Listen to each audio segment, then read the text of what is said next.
E-Live, comment je me nourris ? Une émission présentée par Alice Van Hoy, naturopathe et spécialiste alimentation vivante, végétale et gourmande. Bonjour à tous, chers auditeurs de Radio Médecine Douce. Je suis ravie de vous retrouver aujourd'hui pour une nouvelle émission Comment je me nourris. Alors aujourd'hui, j'ai le cœur qui bat. Je suis assez émue parce que j'ai à mes côtés un homme que j'aime et que j'admire beaucoup.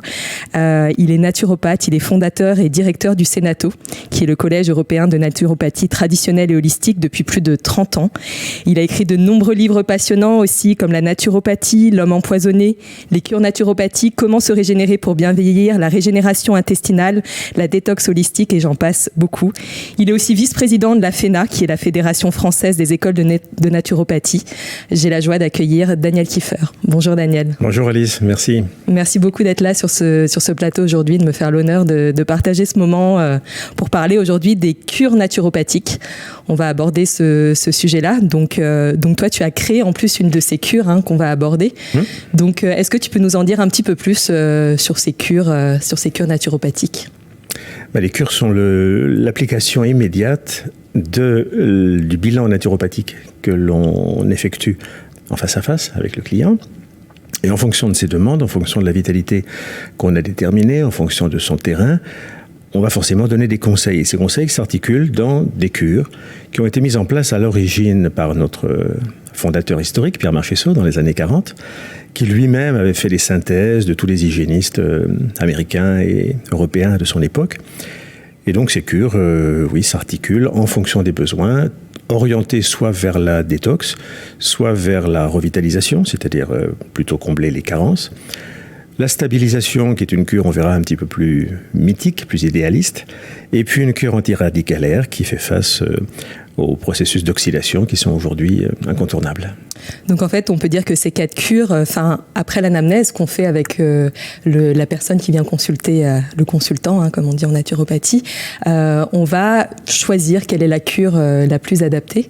Et donc ça, c'est en fonction de tous les éléments qu'on aura pu récolter lors de l'anamnèse, savoir si la personne, en effet, elle a une vitalité qui permet aujourd'hui d'être détoxifiée ou si au contraire elle est en sous-vitalité. Donc ça, tu vas nous expliquer un petit peu tout ça. Donc la première cure qu'on aborde généralement, c'est la cure de détoxification.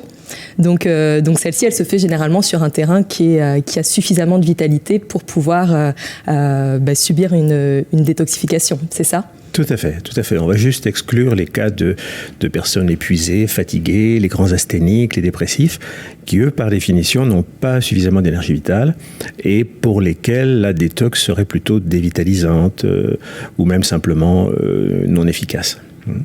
Donc on est sur des terrains pour lesquels la priorité est le nettoyage, un petit peu la purification, si on fait une analogie avec la médecine indienne qui parle beaucoup de purif.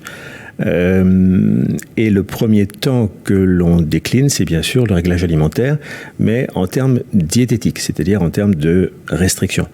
Il s'agit d'enlever des choses, il s'agit de fermer des portes toxiniques. Et ce premier temps, les anciens l'appelaient l'assèchement de la source des surcharges.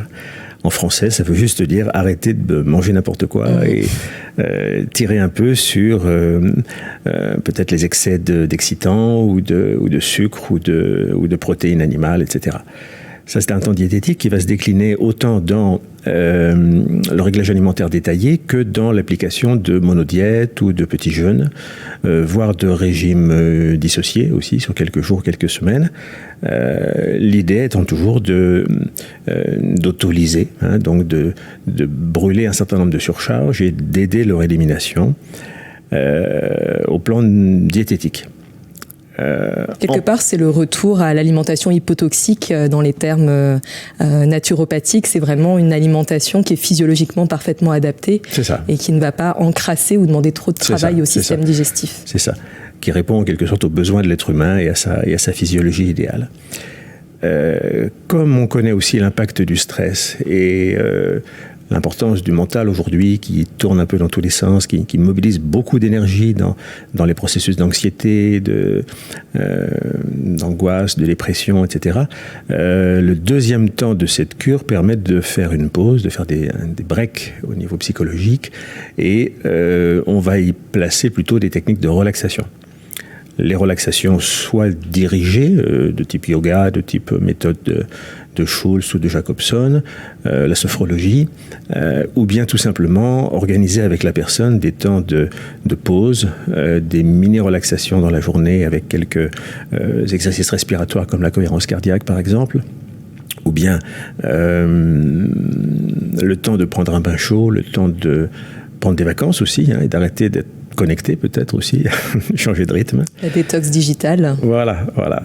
Et les anciens parlaient avec un bon sens très imagé. Ils disaient que l'énergie ne peut pas être partout. Et tant qu'elle est bloquée au niveau du cortex, notre cerveau pensant, anxieux, pas toujours très positif, eh bien cette énergie ne peut pas servir le corps. Donc la clé la plus basique de toute forme de relaxation, c'est de mettre le cerveau cortical au repos et de récupérer cette énergie au profit des émonctoires, au profit de l'auto-guérison, au profit des processus de l'homéostasie. Le troisième temps, très logiquement, c'est d'aider les fonctions d'élimination, donc c'est un temps émonctoriel, qui va, là aussi en fonction du bilan, aider les fonctions hépatiques ou rénales ou cutanées ou respiratoires ou intestinales. Et là, on va utiliser tout un tas d'outils, dont les plantes, mais aussi un certain nombre d'exercices ou de respiration, etc., qui vont activer les émonctoires qui sont nos organes filtres, nos organes d'élimination.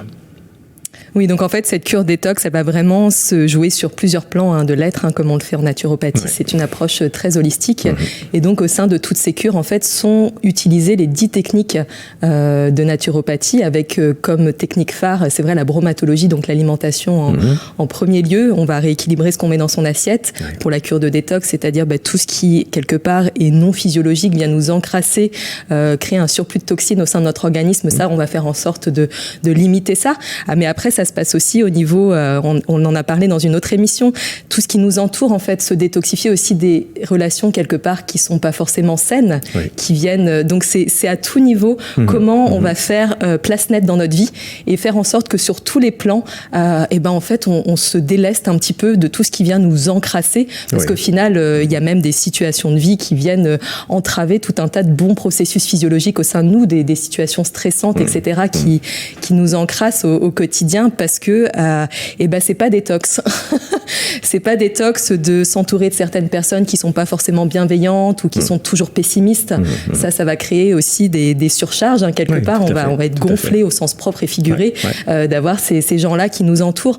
Donc c'est vraiment ça se joue à tout niveau. Donc peut-être on peut rappeler les 10 techniques de naturopathie qui viennent s'inscrire au sein de ces 4 cures. Oui, si je m'en souviens, parce qu'il en manque souvent une dans la liste.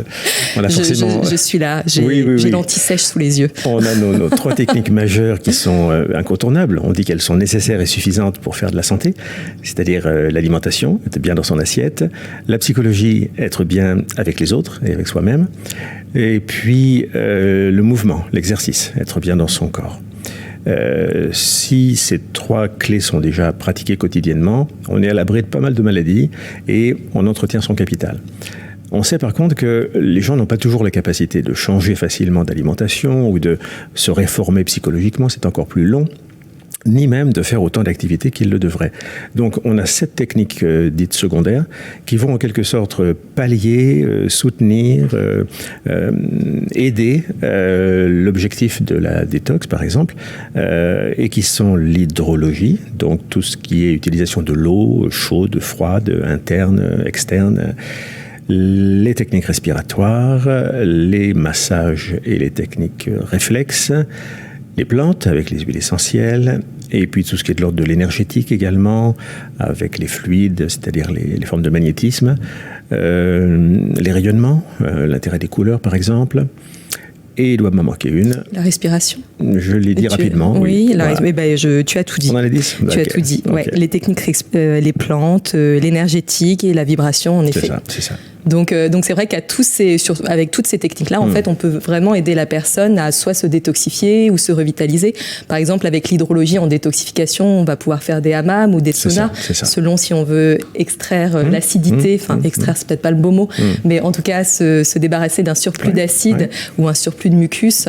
Donc en fait, dans chaque technique, on pourra trouver un élément qui pourra aider dans chaque cure à détoxifier ou régénérer. C'est comme une palette avec des couleurs pour un peintre. peintre qui va choisir toutes les nuances nécessaires pour faire son œuvre. Exactement. Et alors, on a appris au Sénato que, en tout cas, avant de détoxifier, il fallait bien être sûr d'être sur un terrain revitalisé. Comme tu le disais tout à l'heure, donc si la personne est en sous-vitalité, qu'elle a une très faible énergie vitale et qui en plus a énormément de toxines, imaginons, si on lance tout de suite la détox, ça risque d'être un petit peu compliqué. Donc c'est important de passer par déjà une cure de revitalisation. Donc est-ce qu'on peut parler maintenant de cette cure de revitalisation, comment elle se décrit, comment elle se décline et comment elle se vit, cette cure de revitalisation? Déjà, pour faire simple, se revitaliser au sens naturopathique, c'est combler toutes les carences. Donc c'est non plus cette fois tirer sur ce qui nous surcharge, mais plutôt sur ce que l'on manque, viser ce que l'on manque. Les carences peuvent être bien sûr d'ordre nutritionnel, c'est surtout à ça que l'on pense. Des carences qui sont nées à la fois de la cure de détox d'ailleurs, puisque forcément quand on est en jeûne ou en longue monodiète, on élimine à la fois des éléments indésirables, les toxiques et les toxines, mais on élimine aussi des vitamines, des oligo-éléments, des minéraux, donc on se carence, c'est bien naturel. Il y a aussi des carences qui vont être liées à la prise de certains médicaments, l'excès de sauna pour certaines personnes, l'excès de lavement, de pratique d'hydrothérapie intestinale. Et puis les carences qui viennent par les aliments eux-mêmes carencés dans notre alimentation, à cause du raffinage notamment, bien sûr, et de tous les process d'industrialisation qui privent les aliments de beaucoup de fibres et de nutriments. Les carences peuvent venir aussi par toutes les formes de surmenage, qui sont à la fois professionnelles ou psychologiques ou musculaires, etc. Et toutes ces carences vont bien sûr menacer l'organisme. Donc comme tu dis, la cure de revitalisation est parfois prioritaire. Elle est devenue d'ailleurs avec le temps, quand on observe de génération en génération, la priorité qu'on donne en naturopathie. Durant mes études, dans les années 70, la priorité était 9 fois sur 10 à la détox, vraiment.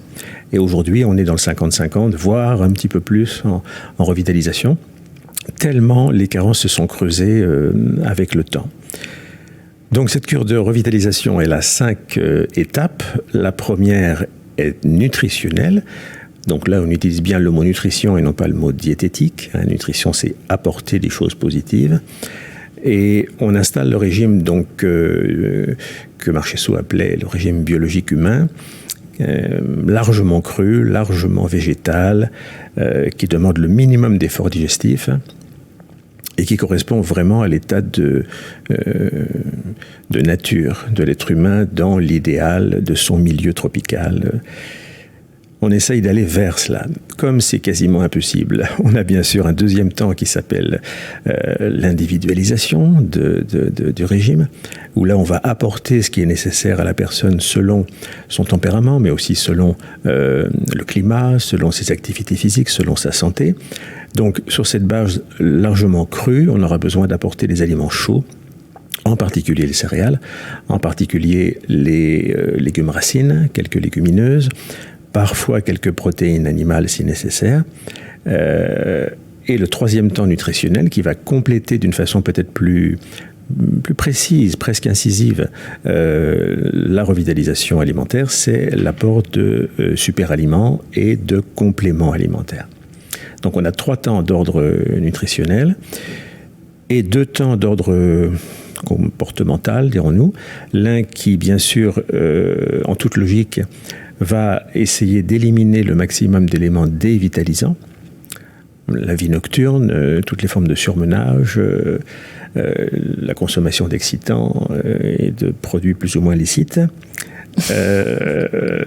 Et puis, bien sûr, comment apporter des comportements de vie, apporter de la vie à notre quotidien, améliorer la qualité de l'air, la qualité de l'eau, utiliser l'ensoleillement, utiliser un ioniseur à la maison, marcher pieds nus dans la rosée, se frictionner aux huiles essentielles. Enfin, il y a 1000 façons d'aller chercher de la vie aussi en forêt, au bord de mer, dans la nature. C'est l'ensemble de ces 5 temps qui constituent la revitalisation. Alors c'est vrai, comme tu le nommais, à l'époque où toi tu t'es formé, il y a de nombreuses années, tu disais que c'était 9 cas sur 10, en fait, on faisait de la détox. Ouais. Mais c'est vrai qu'aujourd'hui, un des éléments changeants dans notre monde, c'est qu'on est très entouré d'ondes aussi, d'écrans, tous ces écrans cathodiques, au final, qui nous envoient en permanence des ondes électromagnétiques et qui nous polluent, qui sont extrêmement dévitalisantes. Donc c'est vrai qu'aujourd'hui, en plus, on remarque beaucoup plus de personnes qui sont électrosensibles et donc qui vivent dans une lutte permanente au quotidien à essayer de se débattre avec des courants énergétiques qui viennent les dévitaliser. Donc en fait, pour ça, c'est vrai qu'il existe des choses comme les matelas de mise à la terre ou des choses comme ça qui vont renvoyer tous ces ions positifs. Comme on l'a appris, il y a les ions négatifs qui sont les ions qui sont bons pour l'être humain, qui viennent, c'est les eaux de cascade, c'est la rosée du matin, c'est la pluie d'après orage, ça sont vraiment des énergies qui viennent nous régénérer. Et puis il y a les ions positifs qui sont les anions, qui eux viennent vraiment nous dévitaliser, qui sont extrêmement sur du long terme destructeurs. Donc c'est aussi aujourd'hui, au-delà de l'alimentation, etc., qui est primordial, c'est comment se protéger. On en est entouré, même là, ici, dans ce studio, comment se protéger de toutes ces ondes qui, au final, nous dévitalisent. Et on voit énormément de gens qui souffrent de troubles du sommeil, et ça n'est pas parce qu'ils se couchent trop tard, etc., c'est parce qu'ils sont entourés de box Wi-Fi. Ils sont dans un immeuble où à peine on met le Wi-Fi, il y a au moins 45 box autour. Donc en fait, c'est de se dire qu'on est en permanence traversé par ces courants électriques. Maintenant, il y a les compteurs Linky, etc., qui viennent rajouter encore plus de surcharge électromagnétique à gérer par le corps. Donc c'est vrai que ça, aujourd'hui, je dirais que c'est un mot MAUX de société où on est, même si on a une alimentation irréprochable, qu'on essaye de travailler sur le stress tant qu'on peut, de gérer au mieux nos émotions, de bouger notre corps, notre lymphe, etc., de faire des exercices physiques, il s'en trouve qu'on est quand même énormément agressé par toutes ces ondes électromagnétiques qui nous polluent H24. Donc c'est vrai que les solutions qui existent, hormis la mise à la terre qui va rejeter ces ions positifs dans une prise terre, donc nous décharger électromagnétiquement, toi, qu'est-ce que tu préconiserais là-dessus ? On ne peut pas vivre sous une bulle, et j'ai pas non plus envie de nourrir une paranoïa qui est déjà assez très présente dans le petit milieu des médecines naturelles. J'ai une confiance absolue dans les processus d'adaptation de l'être humain. Je me dis qu'on a traversé des millions d'années de grandes catastrophes. On est toujours là, on vit même de plus en plus vieux, avec un petit coup de pouce de la science. Mais c'est vrai que, d'un autre côté, quand Hippocrate parlait de la santé et de l'importance de la détox, il y a 2300 ans, il ne connaissait pas les dangers électromagnétiques. Il ne connaissait pas ça, il ne connaissait pas les métaux lourds et tout ce qui est arrivé comme molécules de synthèse également dans l'environnement. Aujourd'hui, aucun scientifique au monde n'est capable de faire une liste des molécules de synthèse qui sont dans l'air, dans l'eau et qui nous empoisonnent en permanence. Et c'est vrai que la naturopathie, c'est plus compliqué qu'il y a 2300 ans. Alors on a les solutions de bon sens qui sont de se mettre au vert le plus souvent possible, d'échapper à la ville le plus souvent possible, de se ressourcer dans les milieux naturels. Et pour tous ceux pour qui ce n'est pas facile ou carrément impossible, on est forcé de passer par des trucs, des palliatifs, comme des procédés de protection, des neutralisateurs, des harmoniseurs de différentes marques. On n'est pas forcément là pour parler des marques, mais je sais, je vais me faire taper sur les doigts. Mais c'est vrai qu'il existe des procédés quand même relativement sérieux qui, à peu de prix, permettent de neutraliser tout ou la majorité des nuisances électromagnétiques. Et déjà, rien que de se construire une bulle même, c'est plus joli qu'une boule, une bulle imaginaire en se disant, voilà, je suis protégée et je ne me laisse pas... Une robe de lumière. Voilà, exactement. Les pouvoirs de la visualisation aussi qui sont extrêmement puissants. Sauf qu'il ne faut pas confondre les outils et les plans. Ça veut dire que quand tu construis ta bulle de protection au réveil ou en méditation ou au coucher, tu te protèges avant tout des nuisances psychiques qui sont également présentes. Et ces relations toxiques, pas forcément visibles, qui sont liées aux pensées des autres et à tout ce qui macère un peu dans l'inconscient collectif dont parlait Jung. Donc, c'est vrai qu'il y a des toxiques, il y a des toxines, il y a des surcharges, il y a des carences, il y a de la détox et de la revitalisation sur tous les plans. Et c'est ça l'approche holistique qui nous dit, OK, le plan physique c'est quelque chose, mais on doit appliquer les mêmes théories au plan énergétique, au plan émotionnel, au plan mental, et bien sûr, si possible, au plan de la planète, au plan environnemental et au plan social et culturel. sans oublier le plan spirituel. Donc ça, c'est le nouveau challenge des naturopathes d'aujourd'hui. Mais c'est vrai que quand on regarde les deux cures, que ce soit la cure de détoxification, de revitalisation, en fait, il y a de nombreux points communs à ces deux cures, qui est donc déjà de rééquilibrer l'assiette, ce qu'on met dans son assiette. Mais quelque part, quand on parle de cette bulle de protection, etc., ou des relations, ou de l'environnement, ça va à la fois, quelque part, se mettre au vert, ça va nous régénérer, mais ça va aussi nous permettre de nous détoxifier par la même occasion. Donc ça va permettre vraiment de bénir ce processus d'homéostasie, de l'honorer, et de faire en sorte que notre corps, du moment qu'on le met dans un bel environnement, qu'on lui offre de la belle nourriture, il va aller vers ce qu'il doit faire de mieux, c'est-à-dire se revitaliser, et par la même occasion, ce processus de détoxification qui est inhérent à l'être humain. On se détoxifie en permanence. Donc c'est vraiment, quelque part, même si dans la cure de détoxification, on va peut-être plus axer sur les émonctoires, faire des étapes un peu plus poussées pour aider le corps à se débarrasser de ses déchets. En soi, on trouve beaucoup de points de similitude entre ces deux cures. Bien sûr. Et donc, c'est de retenir cette étape que avant de détoxifier plus en profondeur, on va déjà bien revitaliser le terrain. Très souvent, très très souvent. Et bien, cette fameuse cure de stabilisation, donc elle est assez peu utilisé finalement aujourd'hui, sans vouloir être pessimiste, mais ça veut dire qu'on a obtenu une parfaite osmose et un parfait équilibre qu'il faut stabiliser. Et donc c'est vrai qu'aujourd'hui, vu le mode de vie qu'on vit tous, qu'on soit à la campagne ou à la ville, on est souvent en balance entre les deux. Enfin, il existe des gens certainement qui sont dans le parfait équilibre. Quoique la vie est à la recherche. On en rêve de cette cure. Déjà, je me souviens que il y a très longtemps, nos pères fondateurs disaient cette cure-là, faut pas trop en parler. Parce que les gens vont avoir trop envie d'y aller et de se croire prêts. En fait, on n'est pas prêt à la stabilisation avant d'avoir expérimenté pendant de longues périodes, qui sont en termes d'années quand même, la détox et la revitalisation. On passe son temps en fait à nettoyer et à combler les carences, jusqu'à trouver un statu quo entre les éléments stressants, les éléments polluants, les perturbateurs et notre capacité notre qualité de vie, notre hygiène de vie, qui dit là je peux m'offrir une retraite, par exemple. C'est souvent le temps de la retraite ou des vacances de stabilisation. Alors, c'est un peu notre carotte bio vers laquelle on tend comme ça, on y rêve, on y croit. J'ai un confrère bien connu qui s'offre cette cure en vivant aux Seychelles. Et il revient 2-3 semaines par an à Paris pour donner quelques cours. Et lui, il est complètement dans cette cohérence. Il a réussi à trouver cet équilibre. Mais ça reste bien difficile. Oui, c'est en effet une cure qui est peu fréquente et donc on n'en parlera pas beaucoup alors. Voilà. Et donc, j'ai pas posé cette question-là par rapport aux autres cures. Est-ce que toi, tu estimes qu'il y a des saisons particulières, par exemple, pour revitaliser ou pour détoxifier ? Est-ce que, malgré l'anamnèse, etc., tu te dis, par exemple, en hiver, c'est peut-être pas forcément très judicieux de se lancer sur une détox malgré la vitalité de la personne ? Ou est-ce qu'on peut, même s'il y a surcharge, pas de souci, quand même oser, ça détox. Est-ce qu'on peut quand même oser la détoxification en plein hiver? Le corps est déjà en train de se bagarrer contre le froid ou les virus. On ne va pas lui demander trop de travail en même temps.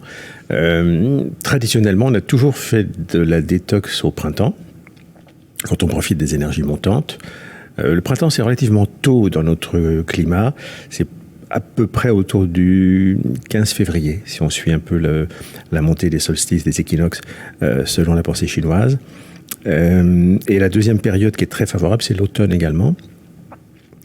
Au printemps, on va plutôt nettoyer les surcharges qu'on a accumulées en hiver, parce qu'on mange quand même plus lourd, plus gras, un peu plus chargé.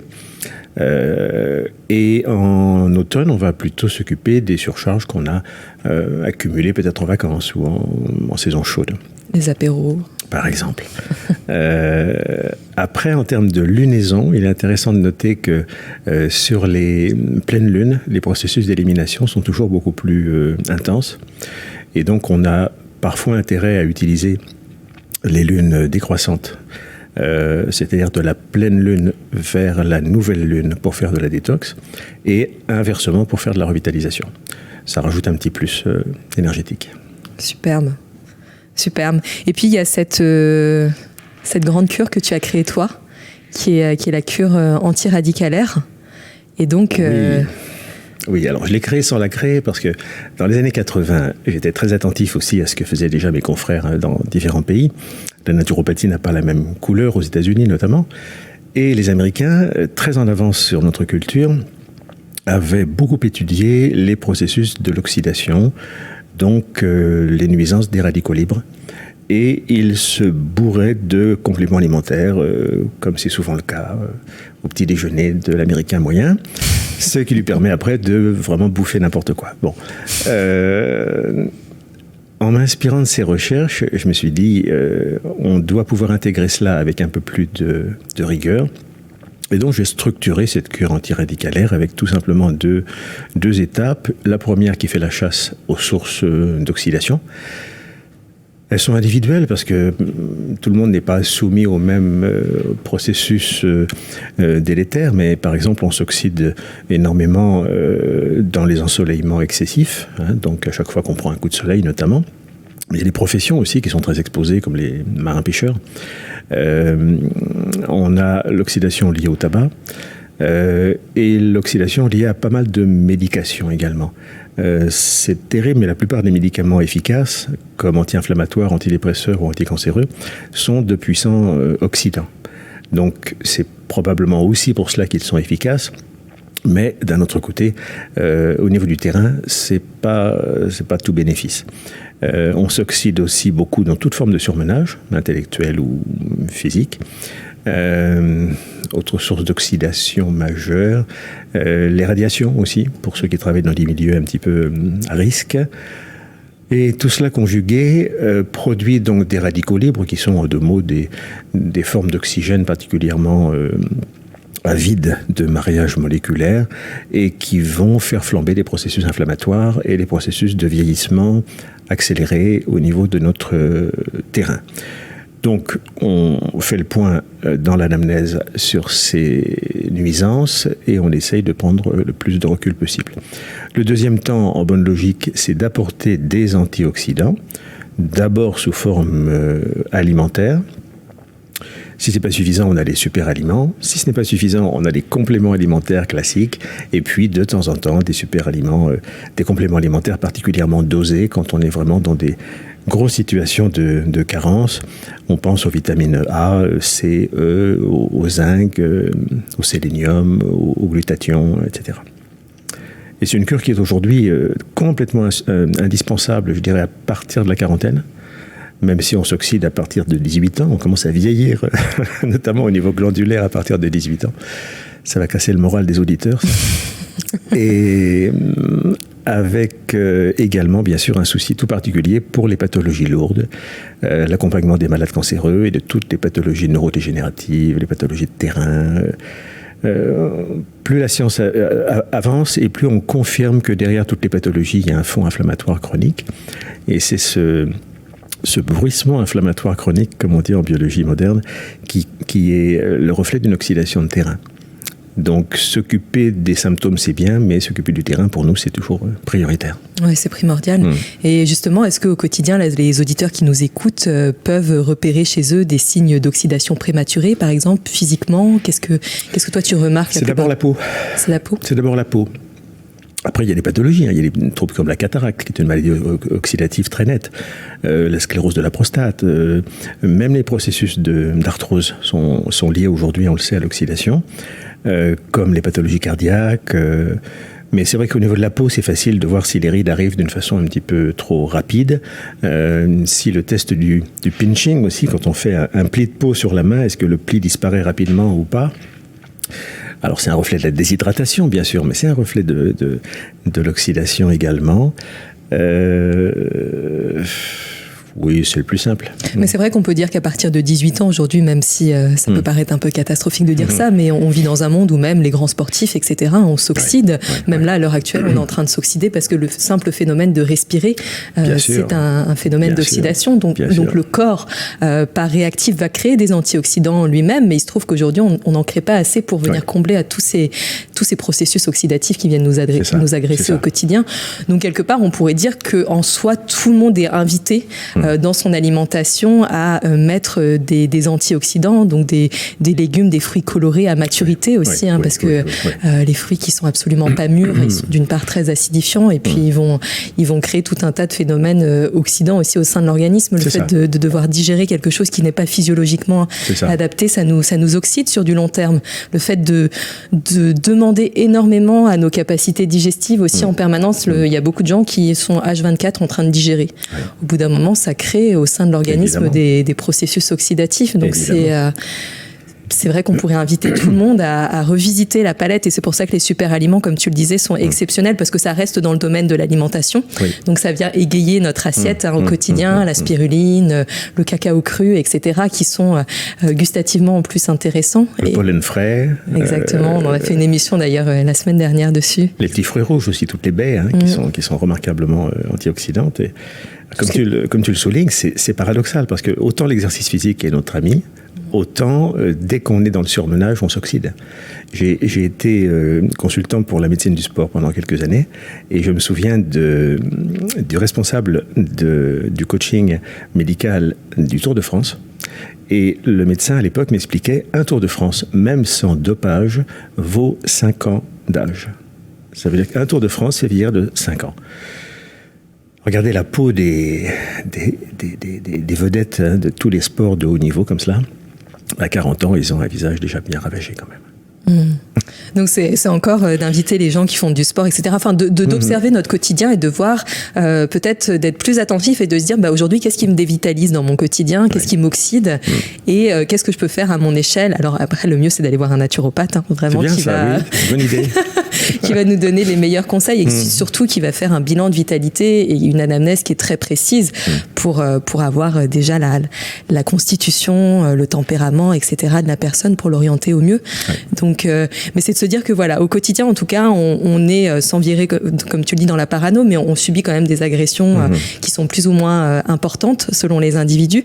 Et c'est de se dire qu'à son échelle, on peut déjà mettre en place des petites choses au quotidien pour aider notre corps à mieux traverser ce quotidien parfois un petit peu ébranlant, et déjà en passant par l'assiette et puis en passant par des exercices de pensée positive, etc., où on va éviter aussi d'être dans des processus d'auto-sabotage, etc., avec le mental, et donc limiter cette oxydation prématurée de nos cellules et conserver cette belle jeunesse. Ça s'appelle prendre soin de soi. Exactement. Mais dans tous les plans de l'être, quoi. Et, ce corps, c'est à la fois un véhicule bien efficace, mais il faut l'entretenir. Et certains s'occupent mieux de sa voiture de leur voiture que de leur corps. Ouais, ça c'est souvent des scènes de vie assez particulières quand on voit le coffre de la je sais pas ce qu'on peut dire, la Porsche qui est remplie de pain de mie par exemple, et de Nutella. On se dit c'est super, t'as une super belle voiture, par contre ta propre machine à toi, comment tu en prends soin. Donc c'est vraiment de se dire c'est vrai qu'on pourra rouler quelques kilomètres dans sa voiture, mais on passe toute une vie dans notre corps, et autant prendre soin de tous les rouages à tout niveau et de tous les plans de l'être. Donc, l'idée, c'est quand même d'ajouter de la vie aux années et pas spécialement des années à la vie. Ça, c'est une très belle phrase. Magnifique. Magnifique. Merci beaucoup, Daniel, en tout cas, d'avoir partagé avec nous ces 4 précieuses cures. Et donc, si on veut avoir plus de détails, tu as écrit un livre, Cure naturopathique, aux éditions Grancher. Ça s'écrit comme ça. Se dit comme ça. C'est ça. Donc, on peut le retrouver en librairie ou à la Fnac, peut-être, ce livre. Et puis, voilà, on invite les auditeurs, s'il y a la moindre question, à nous laisser un commentaire en dessous de l'émission. Et la détox holistique qui vient de sortir. Ah oui, la détox holistique. Donc c'est chez Jouvence. Jouvence, oui. Donc voilà, plein de belles lectures en perspective. Et puis il y a de nouveaux ouvrages aussi dont tu m'as parlé en début d'émission qui viennent de sortir. Tu viens d'écrire 5 nouveaux livres. Oui. Est-ce que tu peux nous en dire un petit peu plus On m'a demandé depuis bien des années de traiter du pardon, que je traitais en conférence jusqu'à présent, et qui vient de sortir chez Jouvence également. Pardonner et se pardonner. Était sorti aussi un gros livre sur les parfums et les encens thérapeutiques. Et puis sur l'hydrothérapie, sur voilà, les clients, les auditeurs iront voir toute la liste. Il y en a 34 aujourd'hui. Waouh, bravo en tout cas pour tous ces beaux ouvrages. Merci à toi, merci. Et merci pour cette superbe émission. Merci beaucoup, Daniel. Avec joie. À très bientôt. Merci. E-Live, comment je me nourris ? Une émission présentée par Alice Van Hoy, naturopathe et spécialiste alimentation vivante, végétale et gourmande.